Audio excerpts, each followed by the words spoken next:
Hey there. Thank you very much. We're live from the Punchline in San Francisco. Premier Comedy Club.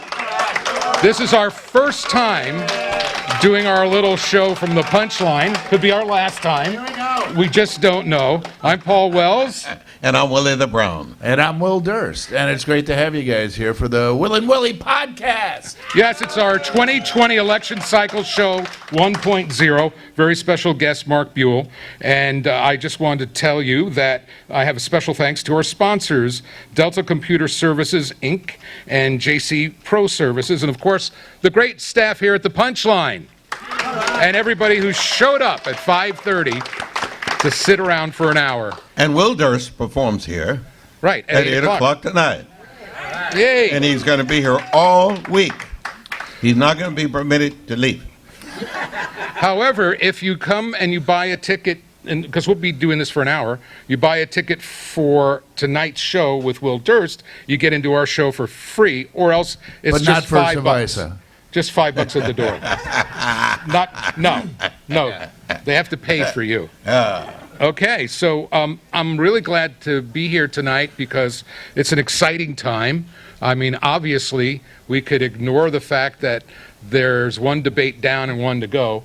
Will Durst was booked here before the debates were actually announced in public. And I think it's like a preliminary, Willie Brown's kind of like a preliminary boxing match that you don't want to see. You want to wait for the main event. No. I have to write about this on Sunday. I have to write about... Oh, really? Yeah, I've got to write about the debate. Sure. Your deadline. I've already written about When's the your first deadline? half. Tonight? No. My deadline is...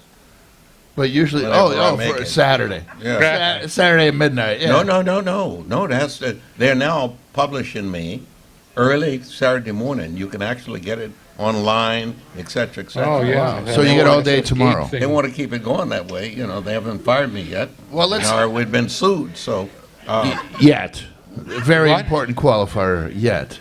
Let me tell you the reason I've been sued. I am absolutely worthless money-wise. Worth nothing. I mean, that's the way to avoid lawsuits. And being a lawyer, I know better than to file anything against any person who is without resources. Yeah, why would you waste your time? Don't not waste your time. 100% or nothing. Absolutely. Yeah. Absolutely. As a Say matter it of fact, again. I usually will give the person that was going to be a defendant a ride to glide. So, How much they need. so you took notes on last night. You watched last night. Well, didn't have to take notes. Last night was so awful. One-word tweet from Trump. Yeah. Boring. Yeah, well, that's. I'm not surprised that he would be so descriptive in such short phrases. But let me tell you, there were 10 people, 10, all total. Oh, and they did mention Biden one time. Now, if I am doing anything in the debate, I am definitely going to try to figure out how to go after the guy that's at the top of the food chain. Yeah. Nobody didn't mention Biden. As a matter of fact, I don't think they apparently were aware that he's still running. At least that's what they mentioned Trump maybe 2 times or 3 times. They were so involved in exchanges between themselves and comparing themselves to each other. Oh, it was amazing, and they were doing all their stump speeches. You could ask them, what time of day is it? And they would say, my name is Willie Brown. I was born in Mineola, Texas, in 19... before you do... Yeah. Every question It was canned. The answer was canned. canned so they could present themselves. And, being the attentive person that I am, there were 3 people that I'd never heard of that was on the program. Apparently, Tulsi Gabbard was in the military. She was 3 times in Afghanistan, and she is a major, Yeah. in the service. And I loved it when she said to the smart-ass congressman, and he referred to how they had, the Taliban. And so she said, I'm sorry, what do you mean the Taliban? There was no Taliban In in Afghanistan. 201. She said, you just don't know what you're talking about. And he was totally embarrassed. And then I loved the guy. It was 2 really tall guys. One of them was much shorter. Yeah, one of them was much shorter. 6'6". Yeah, no, there were two guys taller than De Blasio? yeah, Really? the governor of Washington State. Jay Isley? Yeah, he kept raising his hands. Said, "Well, you want to go to the bathroom? What are you doing?" He kept raising his hand and carried on. It was amazing. Teacher. He kept going that way because he kept trying to get the attention. And then the announcers, they had 5. Why would you have 5 moderators? You got to be out of your mind to have 5. One moderator is more than enough. I think so. They had 5. And the 5 moderators obviously were not listening to each other because there was no movement between them on the question and answers. If you're doing a program like that, you really ought to do it so that it makes some sense. It didn't make any sense to them, and which means it made no sense to us, particularly those of us who don't have much sense. It was an amazing display of why you shouldn't be a politician. Well, I heard the first hour right on Battery Street in my car because I had this little gig last night. Yeah. And first guy to start out speaking Spanish was Beto O'Rourke. And it had nothing to do with the question that he was asked. And it was so bizarre. It was like, what? And then it was like this competition. Oh, yeah, you're going to speak Spanish? And then, well, I'm going to throw it in. And, well, of course, it was Julian Castro who threw it in, which makes sense. But then Cory Booker started speaking Spanish. It was like But Cory did it. He did it with an accent. Oh, did he? Yeah, it just happened to be the wrong accent. Yo estudio español 3 años en la escuela superior. No conozco crap. But I thought it seemed pandering, but also I didn't hear an authentic voice.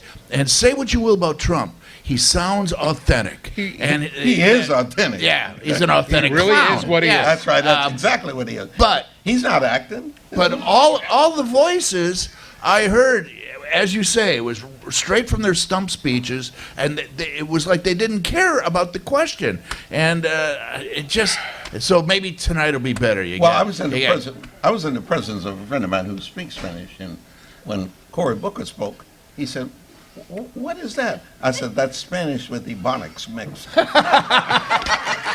Oh, that's going in the column. Okay. That's going in the I like column. that. You read it here first. But it was really very, very tough to watch. And ordinarily, I try, if I'm going to do anything with the column and stuff like this, I try to do it alone because I don't want to be influenced, Right. by superior people. Yeah, no. You got to go to your target demographic. My readers, I got them. I got them typed out. They're perfect.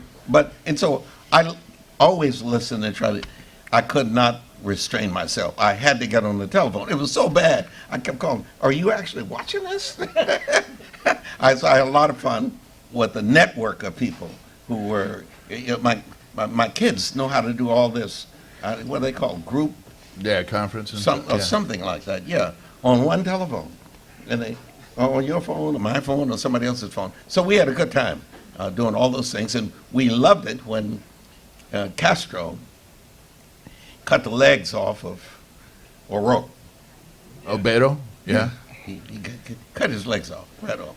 He went from being 6'7" to 5'2". And it was all on the immigration stuff. Castro was fabulous on every aspect of immigration, and of course the lady who doesn't smile either, Elizabeth Warren? Elizabeth Warren. Betsy. What? That's what I call her. I call her Betsy. Oh yeah. Trump has a name for her. Pocahontas. Pocahontas. Yeah. And she actually went to Oklahoma to prove that there was a connection. Yeah. And it's like 1%. Yeah. That's right. Yeah. Something of that nature. Yeah. And I had a lot of fun with folk with that business of what is it called? 23andMe. Yeah. Have you done it? Yeah. So yeah. Have you done it? Yeah. What I did is that I had a couple of Russian friends of mine do 23andMe, and I told them I'll file your material, and I took mine and put theirs. And they came back confused. You can have a lot of fun doing 23 of me. And so I'm now doing 23 of me, anybody I'm displeased with. I make the arrangements. We have a neighbor across the street, Debbie and I. Debbie's in the background. Hi, Debbie. Debbie Durst, everybody. Let's hear it for her. She's the funny one in the family. But our neighbor did 23andMe, and it turns out he found out he has a grown son who moved from Michigan and now lives with him. He has a grown son with a wife and a couple of kids, and that's why I'm not doing it. No. Way too many ghosts. Yeah. Does that grown kid have a natural? Can you imagine some black kid shows up? I'm a Durst. I don't think that's possible. No way that 23 of me is legitimate. It is. It's got to be the best hype going. And believe me, creative people are doing that stuff. I can see it when it comes in. They said, "Where did he say he's from?" Okay, here we go. And they tell your fortune with it. But it's also, there's this whole thing about nationality, people who grew up thinking they're Irish and then it turns out, they're from Iran or Iraq or something, and, they're Persian, or people who are, I thought I was Swedish and I learned all the songs and now I'm from Bolivia, It's just about national. It's the same thing with religion. Religion does the same thing. It keeps us apart rather than. And I know originally it was to keep the tribe together. It was for the health and the safety of the tribe. Make sure you take care of it. That's why Jews don't eat shellfish. I mean, oysters in the desert probably not a good idea. That's only if you're kosher. Yeah. Oysters in the desert. Some serious stuff is going on in this country, though. We've noticed. And in many other countries. Mm-hmm. I read a story in one of the papers this morning where there is some place in Lebanon where Muslims can't own or rent. Or rent? Or rent. It's almost like the town I used to live in. Mineola, Texas. Yeah, well, there's, we couldn't live on a certain part of on a certain side of the tracks. Yeah, on the other side of town. No tracks on the other side of the highway. No tracks. No wagon on the tracks. other side yeah, wagon tracks. Before we bring our guest up, Mark Buell, here, we're on KSCO radio and KSCO.com. And we're also on Facebook Live. You can start a watch party. I just did.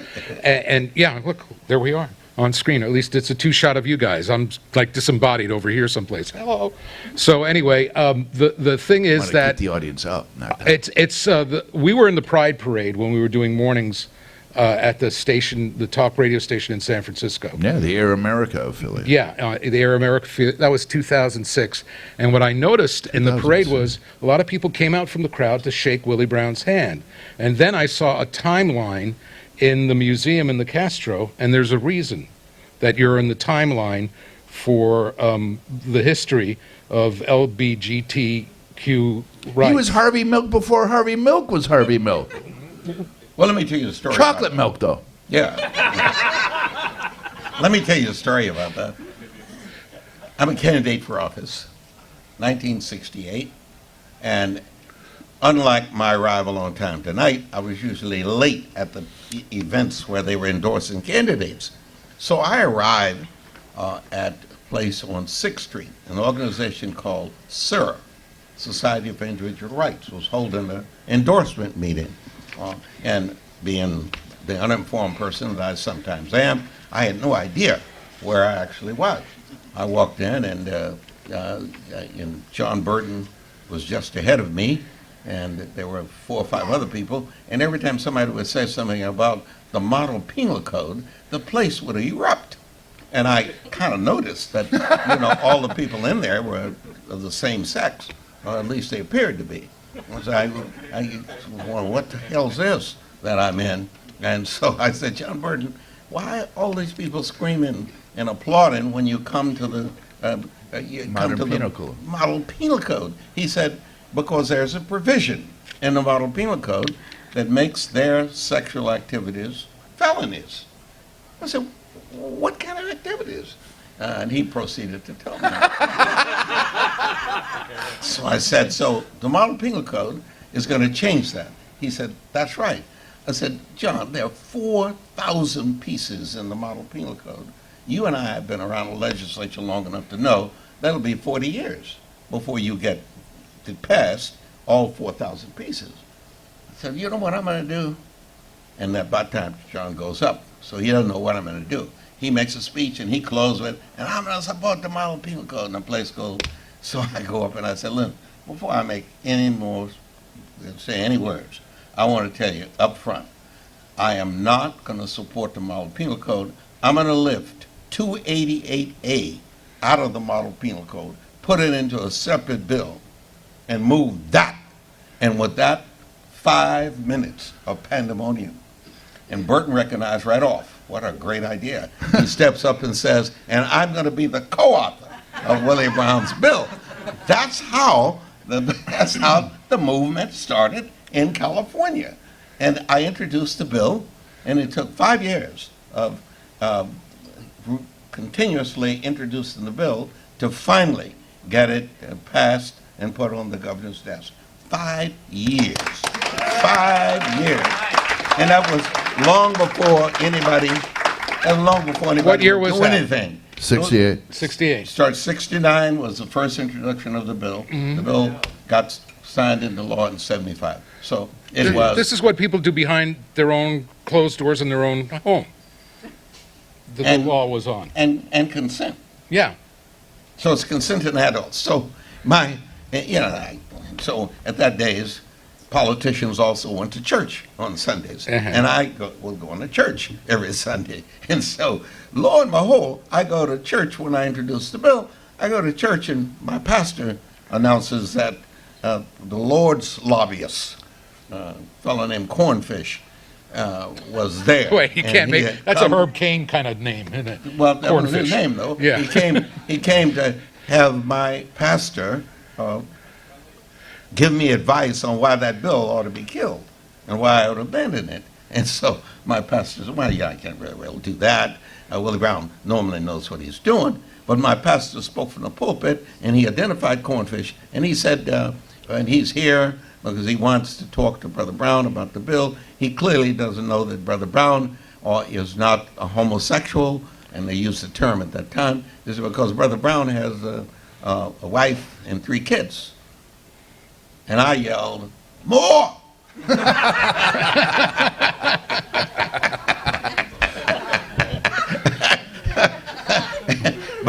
But that pastor of mine who stood by me through all the thick and thin, because the issue at that time was not something that anybody would embrace. Politicians were getting away from me, like I had some kind of Ran disease. for it. They didn't want to be anywhere near me for fear that they would end up losing their elections on the basis of homosexuality and et cetera. And so, yeah, it was fun, however, walking through the wilderness of putting it together. And slowly but surely, over a 3 or 4 year period, we put the votes together.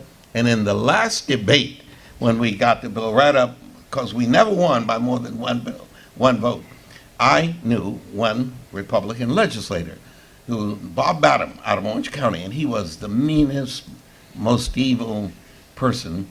Mitch McConnell. Oh, But sorry. I knew, and he was married, had a wife and children back home, but I knew the lady that he was hanging out with. So I went to her and let her know that her job was safe, no matter what happens to Mr. Badham, but she'd be very helpful if she would come sit in the seat where the public sits, right behind his desk, near his desk.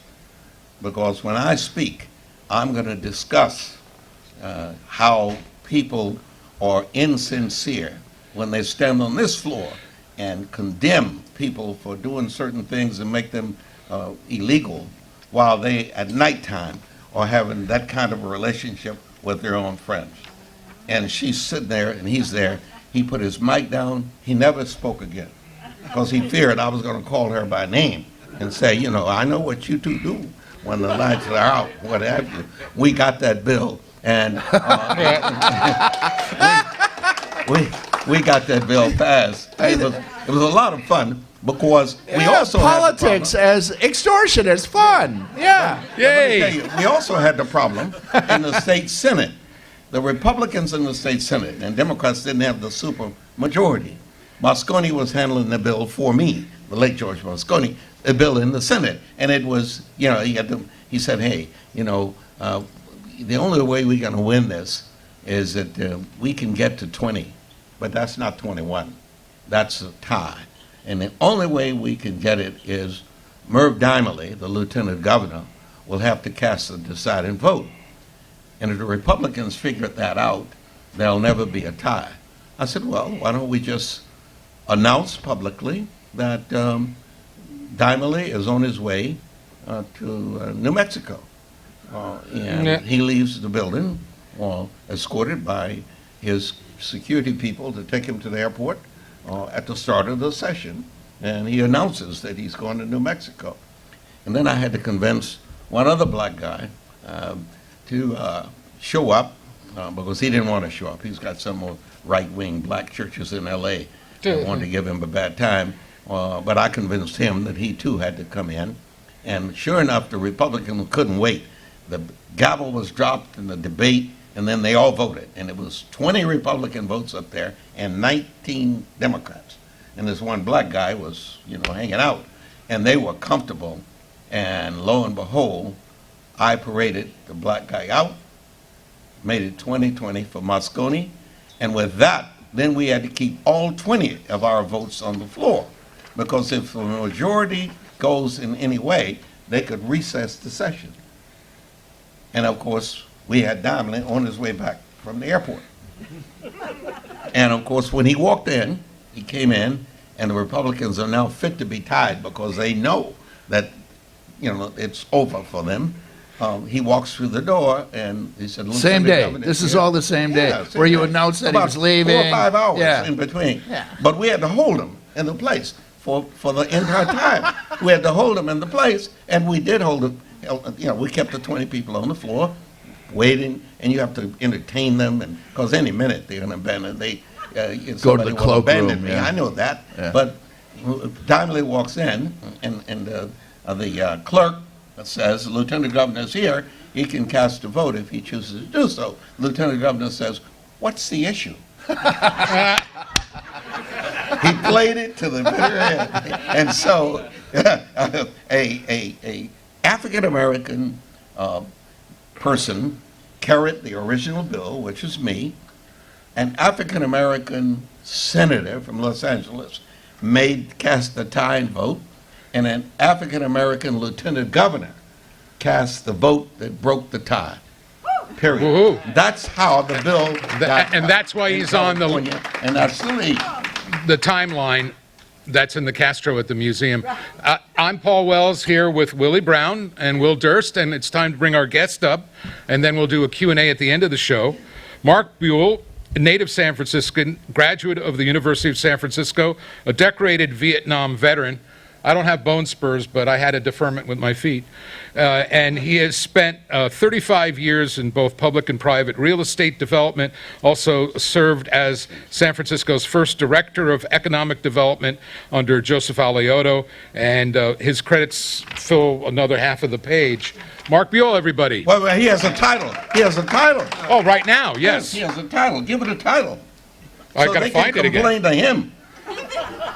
He is head current- of Park and Rec. He is the Oh, president. yes, the commissioner, the head of the commission, the president of So the Commissar. Yeah. commissar of the commission, Park and Rec in of San Park and Rec. Francisco. Yes, so if you don't like the fact that the dog walkers are allowing their dogs to do whatever they're doing on the grass that you put your blanket on, he can get you a new blanket. Yes. I got to go and watch the debates. Okay. And Almost single-handedly responsible. Just tape for- it. Along with my wife Debbie for getting the meadow named after Robin Williams. Let's hear it for Mark Buell here on KSCO and Facebook Live, and also live from the Punchline. Let's hear it for everybody who works here. They had to come in early to set up the show. I love this room. I don't know if Dave Chappelle is actually going to be successful in changing the zoning for just this place. but we'll see. That's not David. He's not on the board of supervisors. No, but Aaron Peskin, Peskin is. he took it up. That's and right. They had their little And he's rally at gonna City do Hall. it. And if I know Peskin, he normally doesn't wait for the vote count. He just announces the results. Mr. Buell, how you doing, sir? I'm doing well. Welcome to our little program. Thank you very much. I should tell you that many years ago, and I want to thank Will on publicly, when George Bush was elected as president, my wife and I hosted an event at Bimbo's called the Inaugural Ball, BAWL, and Robin and Will and Don Novello showed up to entertain the crowd and make us feel better. And Nancy Pelosi walked Bush to the podium and walked back and left and got on an airplane and made it in time to come to that party. So Wow. thank you, Will. That was so much fun. Good deal. Then I'll Bimbos. tell you the other story because it relates to Willie Brown, and that was that I had the pleasure of being Kamala Harris's first finance chair when she ran for district attorney. And so we were trying to figure out how to raise all this money for someone who really didn't have very big name ID. And so I talked to Willie and I said, how much do you think it's going to take? And no one had ever spent more than $100,000 for a DA's race. And Willie said, you're going to have to raise $1 million if you want to get her elected. And I'm happy to say, and it wasn't my doing, but a committee and Willie and a lot of other people, we raised $1 million. So thanks, Mr. Mayor. Look And it what we worked. ended up with. You know, I think that she might go far one day. I think she has a future. She might have a future. And Yeah. there's one more thing about Mark Buell.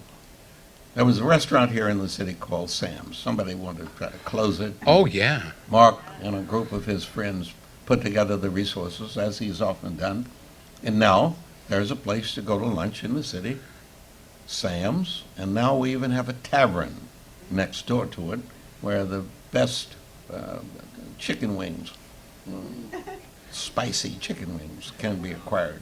And so Mark and I actually eat at Sam's at we least do. once or twice a week. It's on Bush, right? It's on Bush Street, and it's the 5th oldest operating restaurant in the United States. How about Oh, that? wow. Yeah, Wow. yeah. After It's who? very cool. You and your oyster house? Tadich's is number 3, and the others must be in the East Coast. How about the old Clam House? It's 1861.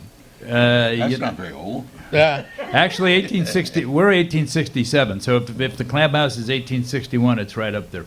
Yeah. Anyway, it's a lot of fun. I use it as my private club now and entertain there all the time.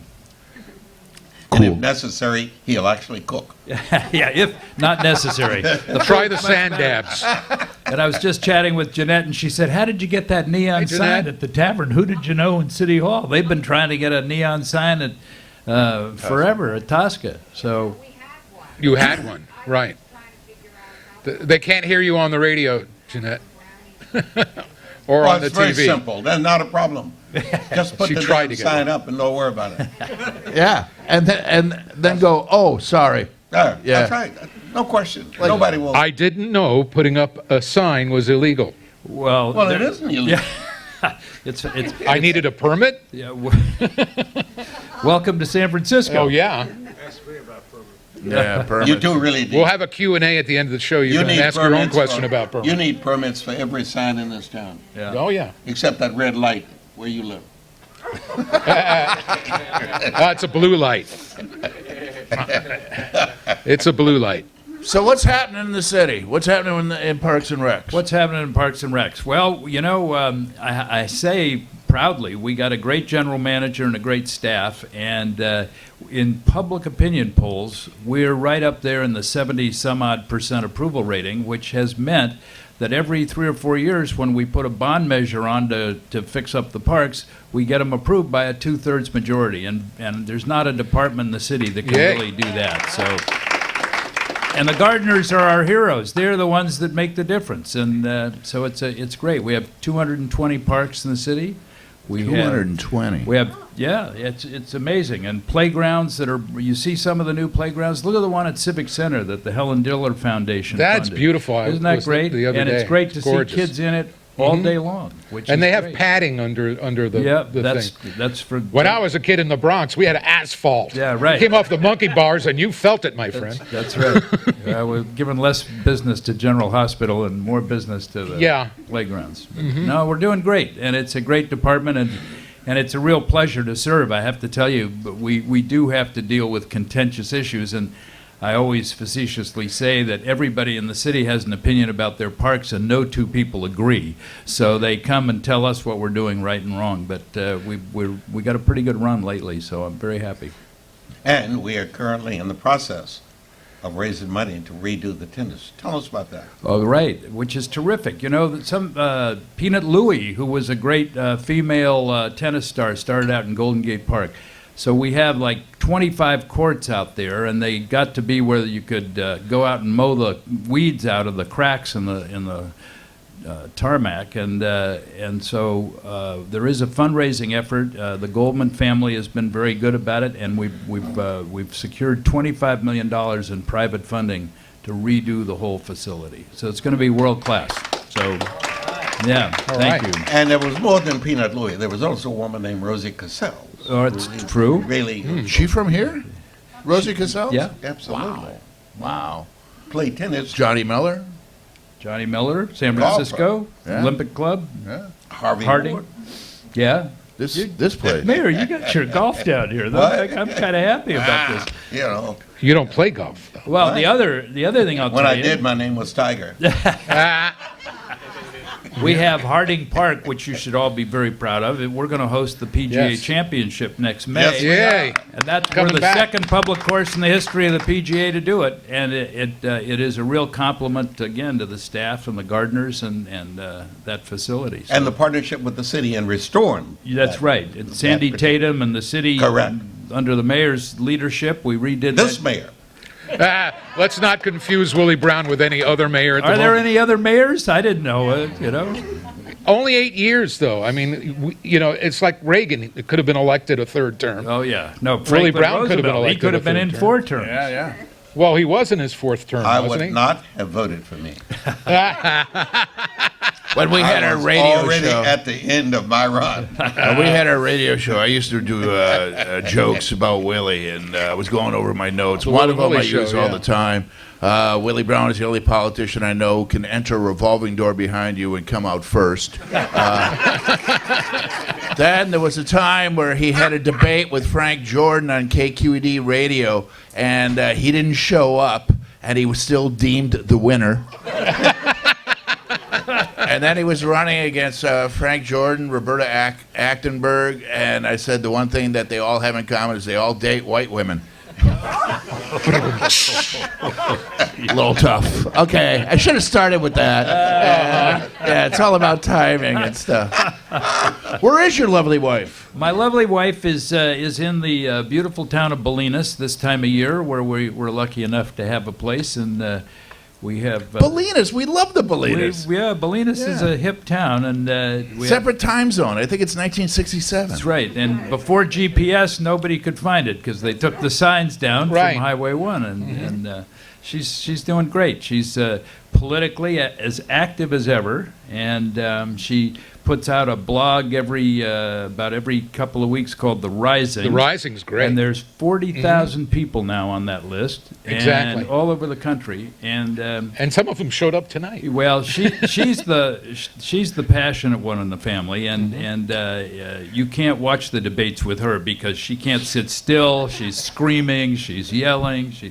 No, she's doing great, and she's supporting a lot of people and a lot of causes. And so I kind of follow her around and do whatever she tells me to do. We're lucky enough to have 11 grandchildren, and they all live very close by. So our life is full. And Mark Buell, everybody. Susie Tompkins Buell is Yeah. talking about his wife. Will and Willie, Will Durst, Willie Brown. I'm Paul Wells, The Will and Willie Show. We're on Facebook Live right now, so if you're watching on Facebook Live, you can start a watch party. And we're on KSCO and KSCO.com. Down Here in from the lovely Punchline Santa in San Cruz. Francisco. Our first and maybe last time here. Well, Hey. you mentioned Great. Facebook. Yes. I think that Nancy Pelosi would not like to hear you say that. Because they slowed her video down. No. Can you imagine? Okay, in this day and age, you actually try to make an argument that something that you know is a total lie, that is in some way to take away from my statue, and you say, I'm going to publish it, you have the right to alter the alternative truth. That sounds like what Trump has been doing for years, the alternative truth. Isn't that what, what's her name, Kellyanne Conway said? Right. Yeah, alternative facts. Alternative facts. Alternate Yeah, facts. alternative Well, facts. Clearly, Facebook must be into that because they knew that the thing about Nancy was not true, that they had altered the whole process. And they only offered an opportunity for Nancy to publish the correct one, Right. which makes no sense at all. Why would you do that? So what's the solution to that problem? If you think about it, who makes the decision of what crosses the line of deceiving? Follow or the being money. false? No, we How need much a- money did they make? Wait, how much money did they make off of Trump's campaign 2016 and the peripheral campaigns in 2015, 2016? How much money do they get now? I want to see that number. I want Zuckerberg to tell me the number. Yeah, clearly numbers drive it, but I challenge just from a legislative standpoint, where do you begin to try and solve that problem? It seems like a mystery to me. I'm 100% with you that it's total bullshit that Oops. they're allowed to do. Oh, I hope they excuse press me. that button quick. Beep, beep, beep. That's why you But- have someone at the board, MZ. I would assume that Hope so. if you own Facebook and somebody comes in and you publish something and Will Durst calls up and says, that's not me, that's Willie Brown, you said is Durst. You would immediately take down, you would obviously confirm Right. that it is not Durst, and you just take it down. That ought to be the discipline, and there would be no need for regulatory control. That's the adult way life ought to be, period. Responsibility. But then Yay. to say, I'm gonna make more money now, because if we can fool the public for a few minutes by making them think that Willie Brown is really Will Durst, I mean, that wouldn't be too bad for me. But I don't know about the rest of the public. Be pretty good for me. And so I would say that I think it has to be within the framework. And so if I'm Zuckerberg, I would literally say to the public, you have the opportunity to challenge, and if you display to me that what I have and am displaying is not the truth, out the window it goes. Yeah, but the arbiters there would have to be so many arbiters, and you have to find a benevolent one, maybe like a big brother sort of a. Oh no, never mind. Never mind. Well, I'm trying to get a job. So many. Are you a social media guy? Not really. I'm not. It's I resist it because I see the world on their devices all the time, and in restaurants, in everywhere, and I just don't want to be addicted. Yes, thank you very much. I'm sorry, I didn't hear what you Yeah, were saying. right. It's bad enough that that it's a telephone and you're taking calls, but it just to me, I'm too old to want to jump into that. You didn't notice the other day at lunch. I have this daughter of mine who is really into this social media, Miss Susan? telephone stuff. Yeah, so she said, "We'll go to lunch. Take a lunch At Sam's. at Sam's." And so she said, "All right, everybody, put your telephones on the table. Yeah. We need to see your Face down. telephones. Face down. Face down. We need to see your telephone as we have lunch. You pick them up when lunch is over." There You go. pay. If you pick it up, you pay for You lunch. pick it up during lunch. You Yeah. pay Pick it up for for. lunch. That's a good one. I like that. Well, I don't know. It's a hell of a way to get a new supply of telephones. And you But see that's what kids. but my kids are now doing that. They're literally. I'm all for it. It's just my own personal belief, but it's time better spent looking around and interacting than doing that. Well, with the 11 grandkids you have, some combination thereof, not that many of all of us, but every Wednesday night we have a family dinner at Blanche's place. And now everybody checks their telephones, drop their telephones off when they walk in. We should have pigeonhole boxes, people could put their... It's like weapons. Now, on the other hand, Check your phone at the door, Check your phone at the door. or Wyatt will come in. on the other hand, all 11 kids are our tech support people when we need to Right, figure out what right. the hell we're doing on the machine. So That's the reason people are having kids today is for tech support. That's the nature of how the world is evolving.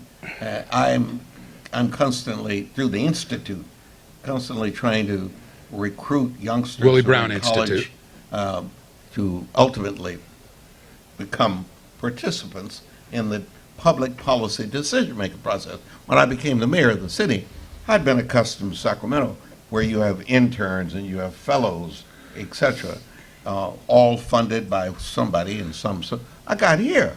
The people of civil service, and they didn't even answer the telephone if it wasn't in their jurisdiction. And so I set about, on my way out the door, to convince our school, SF State, with the Institute, to put together an operation in which we will recruit students to go and become interns in programs in city government in San Francisco. And it is amazing how the students you interview have they don't read the newspaper anymore.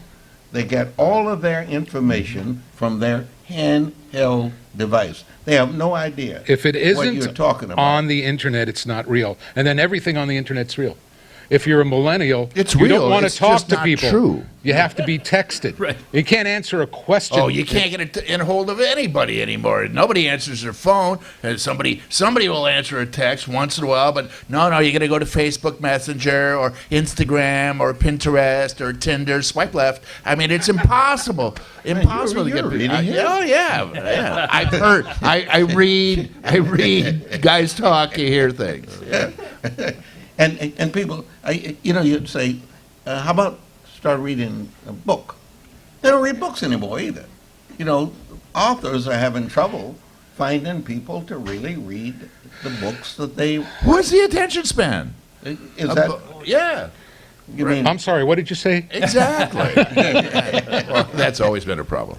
Yeah, that's not new. That's not in the last 10 years. But that's the nature of how we are evolving and graduating. I was invited to go to speak at Google's campus. They now call campus. So I said, that's a long ways. That's down in Mountain View. That's like you need a passport to get And a get down the Sherpa. mountain. Yeah. So, oh no, we're not talking about that campus.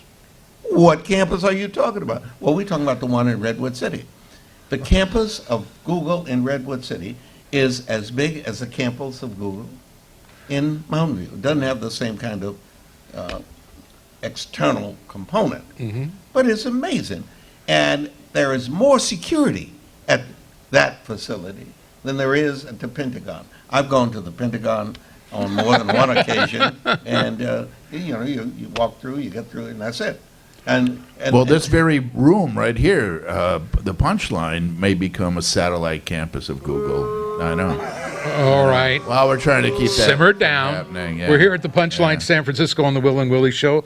Mark Buell is our guest. I'm Paul Wells. He's the and commissar. I would like to invite the audience here to ask questions because I can't see the call screen at KSCO, and we're probably lighting it up with people going, who the heck are these guys? And so I want to thank, by the way, Bill Graff, who's their production guy, for piecing everything together. Dave Michaels, whose show we're taking, Flight 1080. We're taking an hour of his show, so thank you, Dave.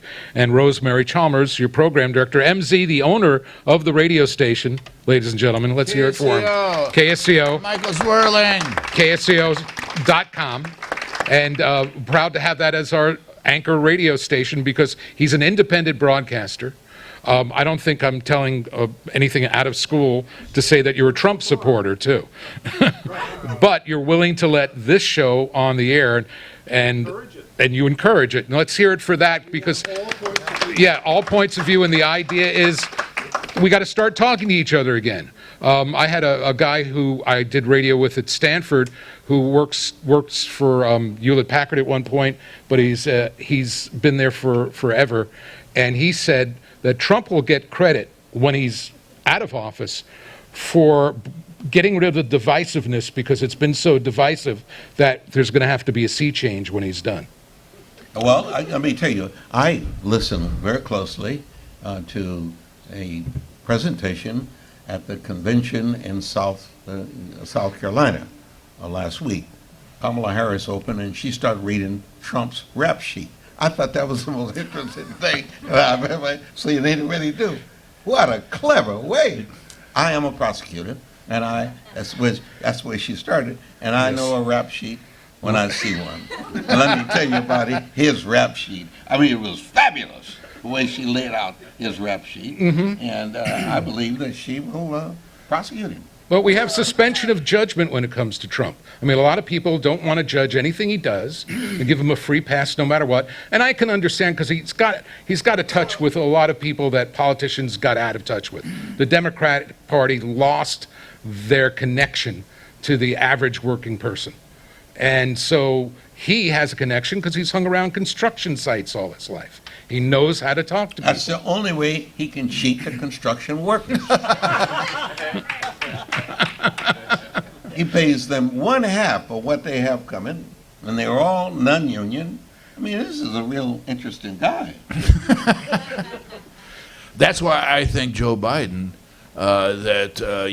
we on the coasts, East Coast and West Coast, we want transformative change, and people in the Midwest just want to settle down. And Sleepy Joe might be the perfect antidote to the last 3 years of chaos. If he can get his hoof out of his I'm mouth. tired of the Michigas, just settle down. Sleepy Joe will be fine. Let's go with him. And I think, But only if he has Kamala as the backup. I agree. There's a guy, Lee Housekeeper, has a Biden-Harris T-shirt right there, and I think that's Lee Housekeeper, man ahead of his time, ladies and gentlemen. There you go. Well, I suspect that he's probably has a whole host of them, and as you walk out the door, you'll be able to buy it. Switch to another shirt. That's what I think. Yeah. And then there's Warren Castro. If anybody has a question, if you can just come on right up to the microphone up here. Take the steps, come on up. Be very careful with those steps. What And then microphone? borrow a microphone here. Mr. Mayor. Turn that way. Say hello. Hello, my name is Alan Hutchison. I'm an immigration lawyer. But, Mr. Mayor, what do the Democrats have to do to beat Trump?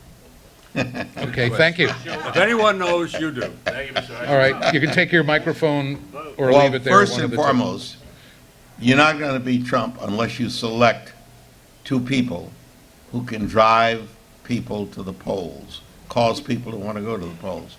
I think Will Durst is correct. I think Joe Biden represents the group of people, and they will come to the polls for Joe. I think Kamala Harris does and can represent, just as she did as a DA here, just as she did running as Attorney General, first woman as Attorney General in the state of California, and she won that race. It took a 6 or 7 day count. It was almost like if we were in Chicago. That's how long it took to count to get the numbers right. And believe me, To get the numbers right. to get the numbers right, I think she represents the next generation of people. And if the Democratic Party can come to the reality of embracing those candidacies, and we run a 50-state operation, not in big states, all the kind of funny things that you do. When I served as Speaker of the House, I ran 80 districts every 2 years. In every one of those districts, What? There was nobody finer, was said in the every audience. one of those districts Speaker for life. ran an It's the operation Willie Brown law. that was indigenous to that district. It is no different than what occurred when Nancy Pelosi won the House back. She literally had candidates whose business was indigenous to where they were running. We need to run campaigns the same way nationally. We do not need to be discussing climate save in Texas. Nobody cares about climate save in Texas. We do need to elect, however, a U.S. senator that will vote. Does anybody for else have a question? I'll climate give change. microphone back to Will. Anybody else want to come up and ask a question? Yes, no? Yes, no? Okay. All right. We'll just keep doing the show. Where are we? Mark, I have a question about the park. Yeah. Golden Gate Park, I know that I was involved with the people that wanted to do the 50th anniversary of Summer of Love, Right. and I'm not going to defend their inept approach to the commission, but what is any plans in terms of having to deal, because Woodstock 50 was going to happen in Watkins Glen, and it's not. And one of the reasons is you can't do what you did 50 years ago in Woodstock. You can't have the Please Force, which was wavy gravy, then you, Romney, and the hog farmers with seltzer bottles and cream pies. That's not going to work. You have to have real security. So, yeah, clearly it was an enormous disappointment not to be able to celebrate the 50th anniversary. And without going into or disparaging anyone, they simply didn't have the finances to do what kind of security and just putting enough toilets out, that kind of thing. There wasn't basically the infrastructure, and there weren't the groups lined up that they represented. And when we found that out, we had an obligation to the rest of the public not to do something halfway and have it get screwed up. Having said that, next year is the 150th anniversary of Golden Gate Park. And there are going to be 150 different venues for sure celebrating that. And one of them, Seriously? 150 venues? 150 events? years, and there'll be, starting April 4th next year, through the end of the year, there'll be different. You can't imagine how many different people want to celebrate it. I laugh when I say the first sport celebrated in Golden Gate Park 150 years ago was archery.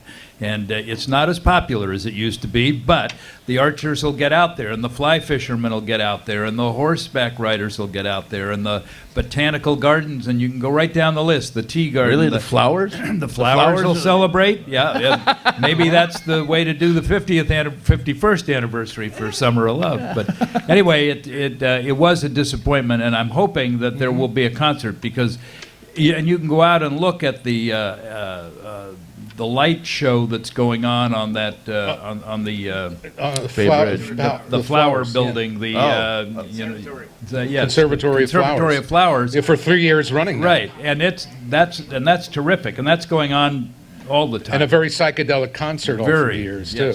And the park, the whole operation, gets a lot of money from probably the most impressive of all the big events that happens in the park. Outside It's Lands. called Outside Lands. You bet. Another And Planet believe me, Entertainment. Another planet, and they really Bill Graham's do it. people, actually. They do it the way Woodstock would have been done. They do it the way the Summer of Love could have been done. We could Except- hear it in the Sunset District. And we get I your swear to calls. God. Yes, We can hear it. Trust me, we get all the calls from the people who hear it. She's right. You can hear it in Richmond too. Yeah.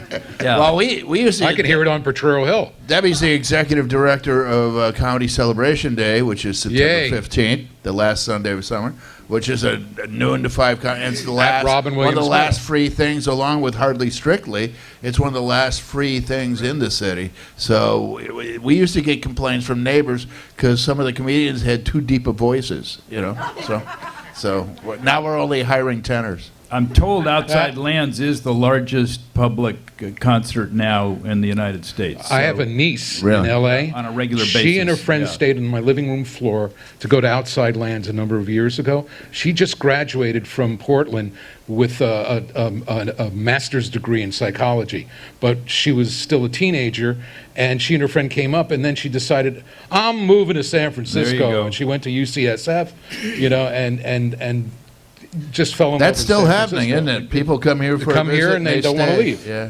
And you understand the park also, Outside Lands obviously is inexpensive for people to participate. But the 420 happens Yeah. in the park regularly.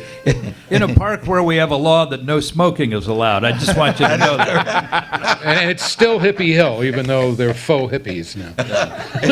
It's just amazing how many things just spontaneously, Right. literally happens in the park. And then it's a tradition. Totally. And then you got to keep doing it. Totally. Yeah. You got to keep doing it. You But cannot you guys put a stop. handle on it this year. Well, they organized it. They had everybody had to behave. They could smoke. And clean up afterwards. And clean up. And yeah, clean so up. It was a big deal. Yeah. But the excuse me, the city budget for. We have various resources and revenue sources, but the taxpayer portion is about $50 million a year. Outside Lands generates for the Rec and Park Department $3 million a year, that one event. So it really, they pay for that right to make it noisy out there in the sunset. So. The good thing about the Will and Willie show today on KSCO and Facebook Live and here from the Punchline is usually when we hit the top of the hour, in this case it would be the bottom of the hour, we have a hard out. But I've been told, we have 5 minutes, but we can just fudge a little bit because they're in control. So MZ, I've been told we can run a little long, but we still have to clear the room because this is what the Punchline. Yeah, there's a needed to comedy have. show here Yeah. tonight. Yeah, with someone named Will Durst. Absolutely. And it starts at 8. A master of satire. Yes. Yeah, I aspire to be a satirist, but you say that and people think you have goat legs or are good at a Hindu stringed instrument. So Somebody asked me, well, how do you two guys know each other? I said, Oh my back God! in the 80s. Yeah, Yeah. early '80s. There's a Early picture of you in the dressing room that's astounding. No, he hired me to go to his events and say the stuff that he believed but couldn't say. Yeah. It's true. It's true. I used to do events in Sacramento for Willie, yeah. And he would come up after, yeah. That was during the days of Reagan and who was governor back then? Duke Majan. Was it then Duke became Majan? governor, Yeah. So we go back over 35 years. Yeah. A little way. And then we had the radio show, and the radio show was so much fun. The Will and Willie show in Yeah. 2006. Wells put it together. And, Thank you. I did. Well, he did, and he shopped it around, and there was actually, remember, there was a little fight for the show. We had 2 deals. Yeah. One was for weekend for a ridiculous amount of money for weekend radio, and the other was a the daily morning show. 7 to 10 every 7 day. to 10, and he was only contracted to do 3 days a week. and But showed he up still every showed day up on every time. day. If we started the show at 6, he would have showed up then. No, we started the show at 7, and he showed up at 6:57 and he was gone instead of at 10 o'clock. He was gone at 9:58. So, And I want you to know, Will, I still go to Hotel Vital. Oh, yeah? 3 or 4 times a week, hoping. That someone will set up a studio And a in the microphone lounge. in the lounge. I broke my back rolling those tables. That was a pop-up studio before pop-up studios were pop-up studios. We were so ahead of our time. And we had the best.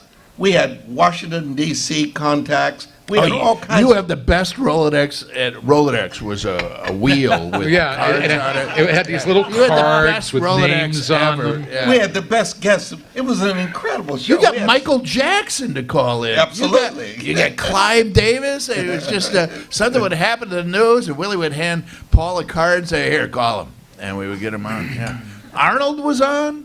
Arnold Schwarzenegger, Yep. when we did a show from Sacramento. Yeah. And we also had John Dean. You remember how really good a guest Dellums was. Daniel Ellsberg. Ron Dellums. We had Ron Daniel Dellums. Ellsberg.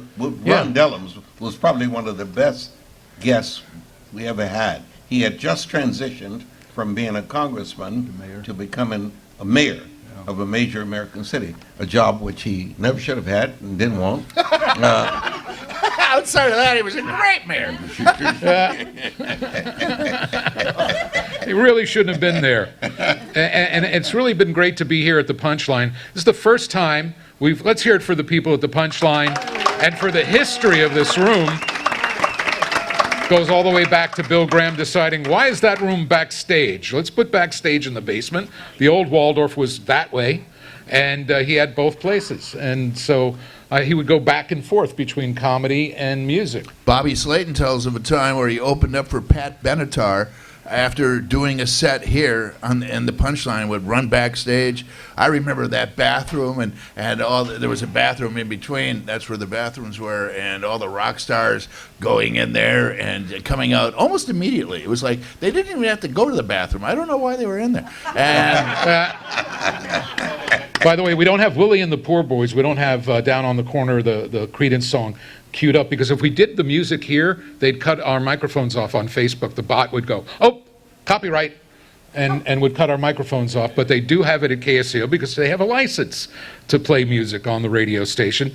And while it's not a hard out at 6:30, I want to thank our guest, Mark Buell. thank you, buddy. Thank you. President of the San Francisco, is it Park and Rec or Rec and Park? It's Rec and Park. Rec and Park Commission. They combined the two back 60 years ago, and Rec got the first name. And the Will and Willie Show live from the Punchline San Francisco, produced by Flow Communications, hosts Will Durst, Willie Brown, I'm Paul Wells. This was our 2020 election cycle show number 1. So, we're looking to come back and maybe do it every month going forward. And I'm the producer and Which moderator. means that I'll be working in this club every Once a month if we come back here. Yeah, that'll be And great. that would be wonderful. So will I. There we go. And me want- too. you wanna- I've you been wanna on do a this guest stage set tonight? before. I've trod these boards. Associate producer Leslie Kay. Let's hear it for her in the back. And also, I want to thank our concierge, Stefano Casalotto. Casalotto is not here today because he's got a really bad throat. Our AV crew, Ace and You from Reality Check TV. Ace and you? Ace Kinnenberg. Special thanks to our sponsors, Steve Ike. Ike, sitting right there. This is his company. And his Delta Computer Services Incorporated, also Che Albari of JC Pro Services. Thank them because they made it possible for us to be here tonight. And Kate Geis for running the Punchline. Yes, and the whole crew. And the whole crew. Our broadcast radio yeah. partner, MZ, and his crew at AM 1080 KSCO in Santa Cruz, KSCO.com. Facebook Live for the TV platform, although they've put me through hell to be able to do a political show where I had to give them information I don't share with anybody. See, I blame you. And the Punchline San Francisco. Let's hear it for Molly on down. Everybody, Kate. Everybody The at bartenders Punchline. for coming in early. Coming in thank early. You, thank you, kind sir. And we have that Charles Gnarly theme, Crazy, for out. So we can call it a wrap and strike the set. Thank you all for I gotta being here eat at the between Punchline shows. tonight. And for archive shows 24/7, willandwillie.com. All right.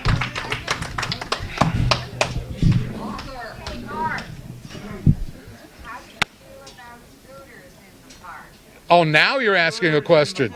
Now. Now.